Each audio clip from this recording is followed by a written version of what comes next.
Hello everyone.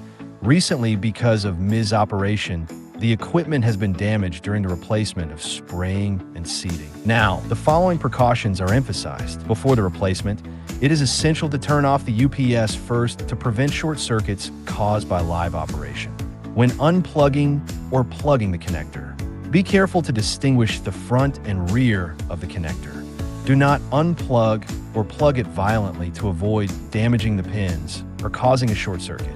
The wiring harness of nozzle 2 must be connected to the reserve port in the lower right corner. Before connection, clean the interior of the reserve port and tighten the screws to prevent fertilizer from seeping into the avionics module and causing a short circuit.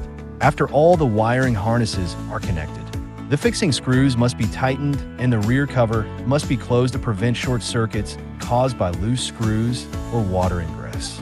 After the operation is completed, please be sure to clean up all the fertilizer dust or pesticide stains on the hub modules. You can remove the joints and clean them thoroughly with a soft brush or towel to prevent the residual fertilizer from melting or the residual pesticide stains from causing a short circuit. Above is today's lesson. Follow the TopXGun channel for more plant protection skills.